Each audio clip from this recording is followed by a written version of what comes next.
A warning, this podcast discusses domestic violence and abuse.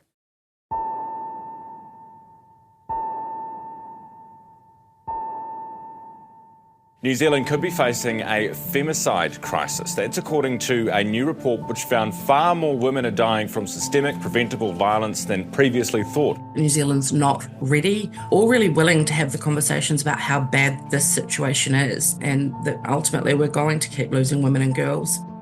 Here's a brutal Kiwi reality. From right now until the end of this podcast in about 24 minutes, it's likely New Zealand police will have attended 6 domestic violence incidents. On average, they are called out to one every 4 minutes. Right now, someone, most likely a female, is being harmed by their loved one. Domestic violence has not only increased over the last year, but victim advocates say the brutality of attacks and severity has also skyrocketed. She was killed at the weekend, the 22nd person to have died this year in an alleged domestic violence incident. This is the way that some people do relationships, and so they move from one relationship to another relationship using that same relationship style. Kia ora, I'm Amanda Gillies, and today on The Detail, the hidden epidemic in Kiwi homes, domestic violence. Every door has a story, and today we go inside our domestic violence crisis to look at what needs to change and at some potential solutions. I talked to Auckland University Professor of Law, Mark Henahan, who was on the Family Violence Death Review Committee for nearly a decade. It is probably the biggest harm in our society, but we don't talk about it very much. I also talked to the CEO of the organisation that's launched the government's Domestic Violence Action Plan. Just a couple of days ago, as part of the plan, it was announced that there would be more training to help frontline support services, with the goal of reaching 10,000 workers in the next 2 years. I think if you look at the numbers would tell us that the rates are remaining stubbornly high, but there are lives being changed through the work that we are doing. More on that from Emma Powell in a moment. But first, some staggering and disturbing stats on domestic violence in New Zealand. Bear in mind that because this happens behind closed doors, we'll never get the whole picture. Most incidents are not reported to the police. But according to the Ministry for Women, 55% of Kiwi females have experienced one or more types of abuse from their intimate partner. This ranges from physical or sexual violence to psychological abuse. Wahine Māori are 3 times the national average more likely to experience intimate partner violence. As an OECD country, we rank in the top 10 for the percentage of women who have experienced partner violence, and on average, 13 females and 10 males are killed this way every year. I would probably use the word a hidden epidemic, basically. Nearly 50% of our murder cases involve family violence. And there's so many cases, we only really detect, probably that come to notice, about 20%. So there's a whole lot that people are so trapped and socially trapped in a relationship that doesn't get to the surface. And if no one gives support or helps, people endure it for a period of time because the patterns of these things go on for long periods of time. So I think it's really bad, really, really bad. Why don't people report it, Mark? What stops them from going to police, telling family? Fear. I mean, the fear, embarrassment, shame. Once people are socially entrapped, which is the word that we kind of use, and coercively controlled, they kind of know that if you say anything to anyone, things will just get worse. So that the consequences stand over them. And also there's other reasons. Sometimes people feel they don't want to do anything about it because there's financial constraints, there's children involved. You know, there's all sorts of pressures on people to stay in relationships, and social pressures, reality of children, all those sort of things happen. And it's very hard because it becomes, sadly, part of people's normality. The bottom line is we don't do enough. One of the things I teach family violence in my family law class, and every year I cry at the point where I tell them that the people who do the work, and that's the Women's Refuge, half them aren't even paid, Amanda. That's how much we take it seriously. And they're dealing with people who have actually left and need somewhere to live, and they haven't got enough resources to look after them. And half the people that work, and these are real heroes that work in this area, which is very demanding. I remember knowing the two women that worked in Dunedin, both of them died quite young. The stress of it is great. You've got people coming in there escaping from relationships and you're trying to look after them, get them back on track. It's really demanding work. And half of them get paid. We haven't got enough funding to even do it properly. And people need great support and care when they've left a violent relationship, and especially if they've had to leave and go to a refuge, But it's out of sight, out of mind. It's always been that way to some degree. There is more awareness of it now, I think, than there ever was before. But I still think we have a long way to go. We've written reports for government departments for people to keep their eyes open, be aware of it, support people. But I think people just still go through the process of, well, it's not happening to me, it doesn't really happen. I just think we don't care about it enough, and it's dreadful for children. Almost all the children who end up in jail have lived in abusive households. That creates a hell of a start to life, which puts you in a whole different mindset than other things. So it has massive implications and financial implications for our society, but we don't really invest in it. That financial cost to the country, he says, is huge. They reckon it's worth, to the country, the family violence is sort of somewhere between 8 and 10 billion, probably more, in terms of what it costs the country in terms of time off work and how people suffer from it so they can't be productive, and how children get into difficulties because all the costs of it and the medical costs and all the rest of it are massive. But they're never talked about much in any political campaign. And I think it's because we don't want to talk. It's like we don't want to know about it. That song. I can hear my mother wailing and a whole lot of scraping of chairs. I don't know what it is, but there's definitely something going on upstairs. I don't want to hear what's going on upstairs, We do need to hear about it. We need to have our eyes wide open about the realities of it. We have heroes working in the area who are not really listened to in the front line. They're the ones that should be making the change. You can't make change from the outside in. It's got to be from the inside out. It's the wrong way around. It happens in every organisation. You need people on the ground. So you sit down and you get the people that are involved who work in this area, and they know that they see it on a daily basis. They understand the patterns of it. They understand how it works. They understand the subtleties of it all. They would have a system, and that's why this integrated system worked really, really well, because everyone bought into it. But it ran as a kind of a pilot, and that was it. A women's refuge group involved in an innovative multi-agency pilot to address family violence has walked away from a new contract because it could not get health and safety assurances for its staff. The Integrated Safety Response Pilot, or ISR pilot, began in Waikato and Christchurch in 2016. It is led by police and involves many government agencies and specialist family violence non-government organisations. It does cost resources, but I think those resources are worth it. You could work it on an economic basis. They're worth it. It's like feeding children in school. It costs money, but if you give them good feed, they're going to get better educated. They're going to be productive. Society's going to benefit. All these things require resources, but we seem to be moving away from that at the moment. It's really quite frightening. What do you think the government should be doing? What needs to be done to really, address this crisis? Well, there have been some good examples done of what they call integrated family violence system, where the police are working with the people who can do the caring aspects and social workers, and they integrate them so they all do various parts of the support. There've only been pilot projects, and they've been successful. There's one in Christchurch, I think one in the North Island. They were highly successful, but not being implemented across the country. The sad reality for police is they'll come to work on an average day and there'll be 25 calls, because there's one every 4 minutes for a family violence incident, and they have to prioritise them. The same with Oranga Tamariki. They have so many things coming and they have to prioritise them, so they can't even get to them, or we don't have the resources to deal with them all, and they have to make these difficult calls of prioritising them. It really requires, like everything, to do it well. It requires lots of support. It requires each government department to do their bit.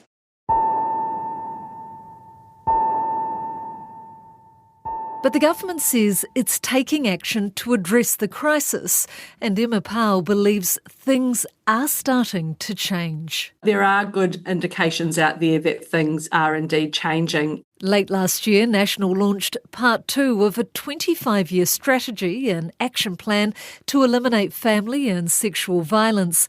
Part 1 was introduced in 2021, but it had plenty of critics. Nationwide efforts to combat family and sexual violence are falling well short, and government agencies are copping the blame. After $70 million in 3 years spent on this first plan, Frontline workers say access to services remains poor. It's just full of language where they're getting feedback from the front line saying, hey, this is not being done, changes aren't being made, government agencies aren't listening to us. They even talk about some services and funding being lost. But Emma says the action plan is designed to achieve intergenerational change.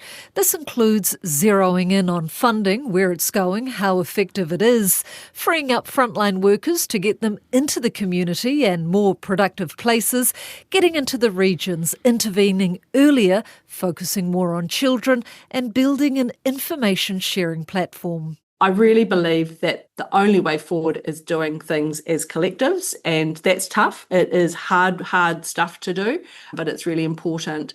And we have to start confronting those who use violence. We have to start looking at the effectiveness of the programs, the supports, the timeliness of those supports and when they are given effect to for perpetrators of violence and harm. Quite often, and rightly so, we're very focused on victims, and we should be.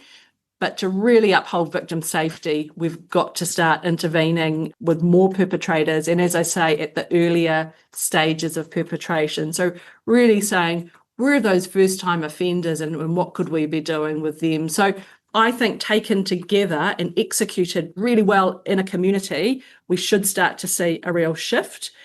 What we will be able to also see is better reporting and information to tell us if we're making a difference. At the moment, a lot of that information is sort of in lots of different places. Some of it's in government, some of it's out in the community.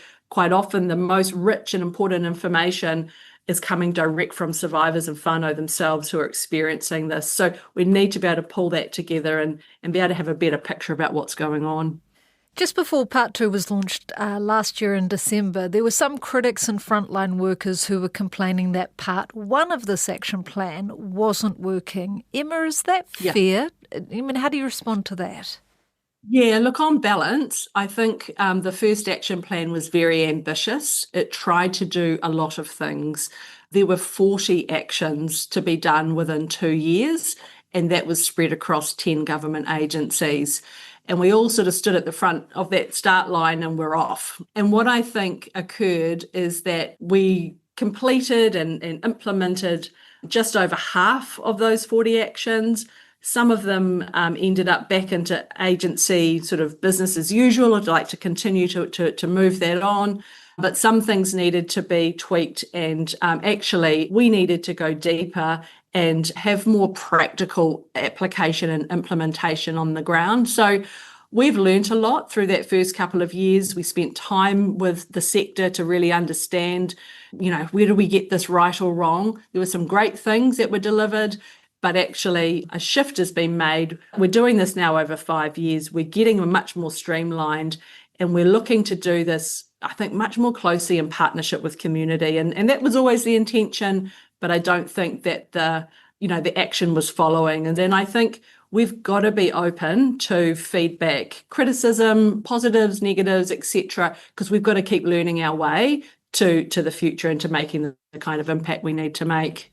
Now, we do have these sort of endless reports, we have reviews, we have Royal Commission's action plans. If you could point to something, one real tangible change or a life that's been saved, is there any examples of that since these action plans have been put in place?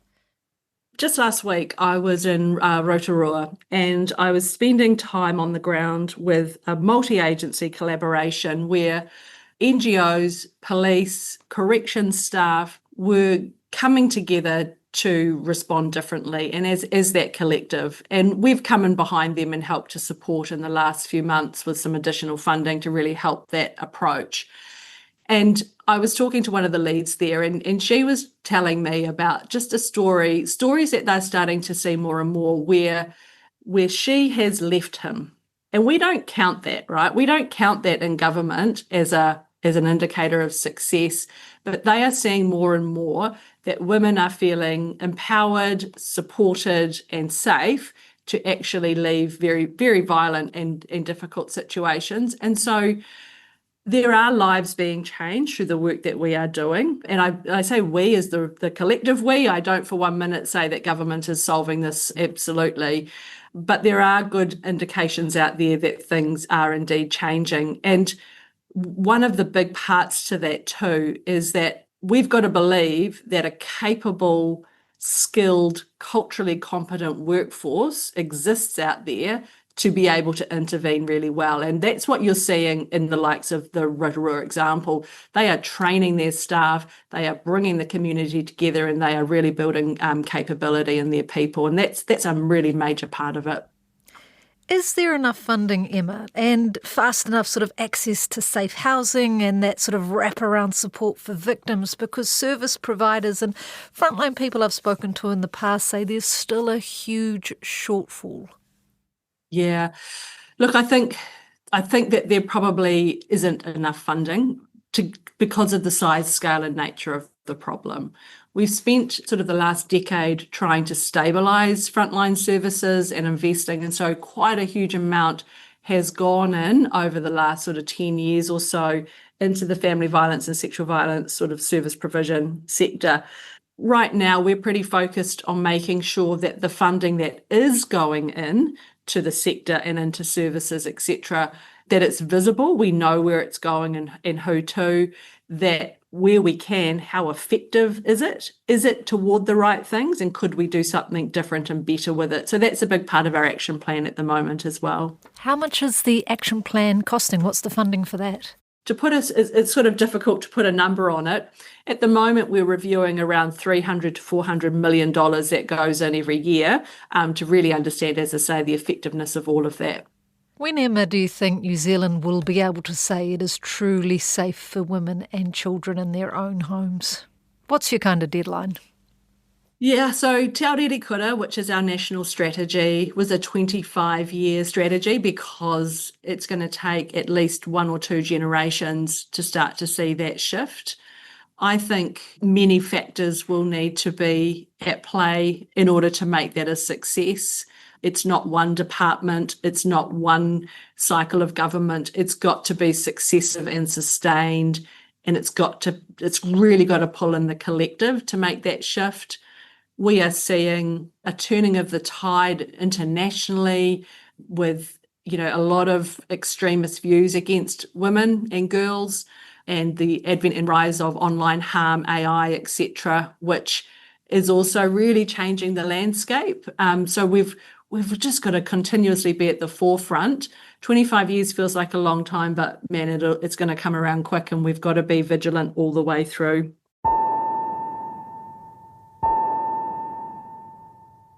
A domestic violence scheme that is proving successful overseas is called Clare's Law, named after Clare Wood, who was murdered by her ex-boyfriend in Britain.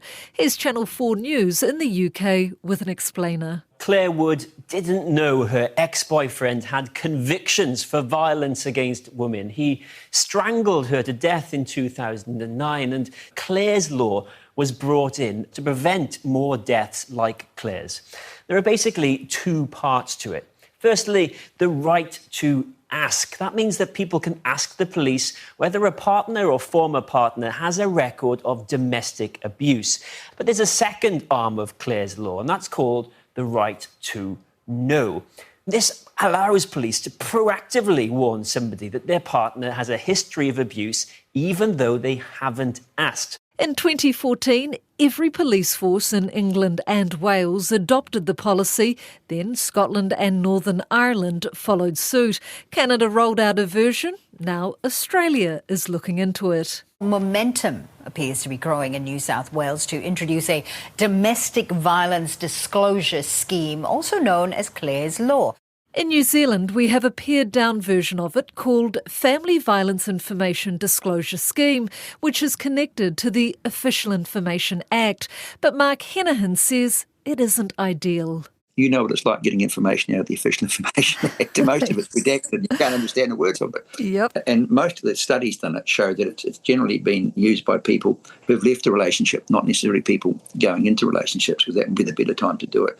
There's not much awareness, and you have to go and talk with the police officer, which a lot of people would feel anxious about. The police find it difficult because they don't want to reveal too much because they're worried about the privacy implications of the person who they're finding information about. It should be in the Family Violence Act. It's important for people to know this stuff, but it's not working at all. And a recent study only came out in the end of June this year.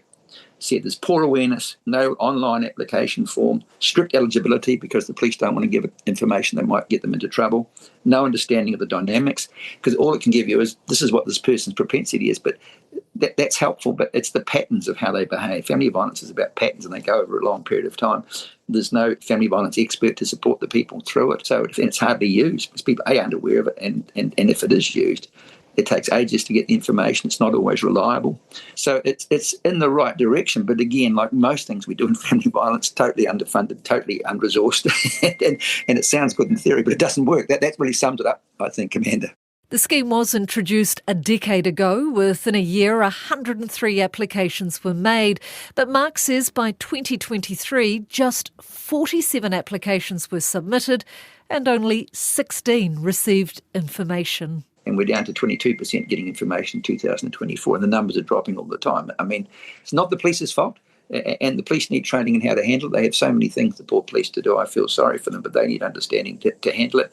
And at the moment, they're risk-averse because they're worried that if they give information and someone says it's a breach of the other person's privacy, they're going to be in the gun, and there'll be a big story in the paper saying the police are breaching people's privacy, giving information about this person. So it's in the wrong legislation. We need to protect the police in those situations when they're doing it for the right reasons, providing information, rather than think we'll restrict what we give to make sure we're not going to be held liable for breaches of privacy or anything else. It's all got the wrong messages to the police, the people providing the information, and the police that need it.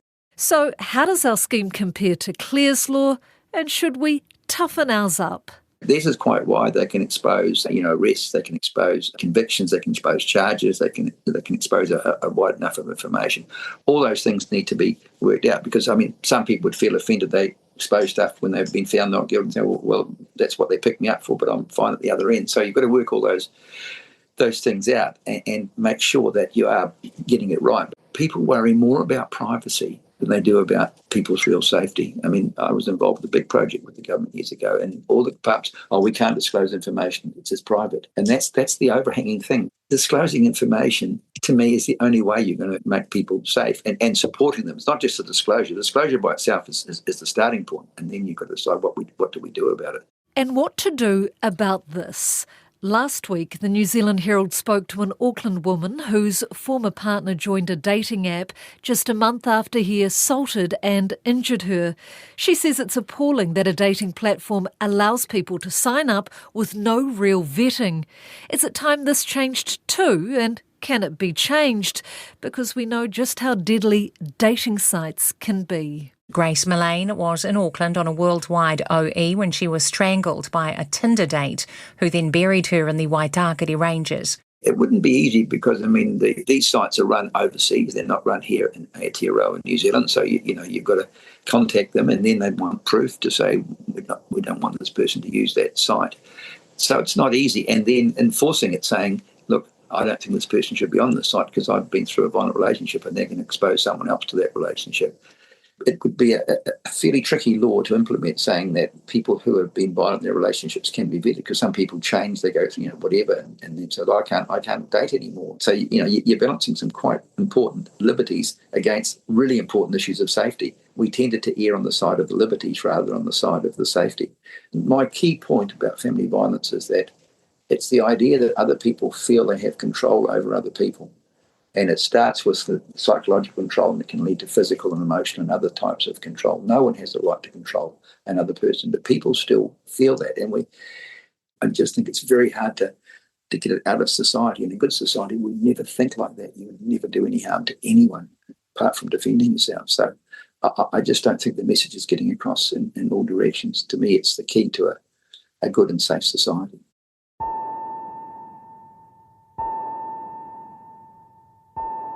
That's all for today. The Detail is a newsroom production supported by RNZ and New Zealand On Air. Thank you to Mark Henahan and Emma Powell. This episode was produced by Alexia Russell and engineered by Phil Benj. I'm Amanda Gillies. Matua.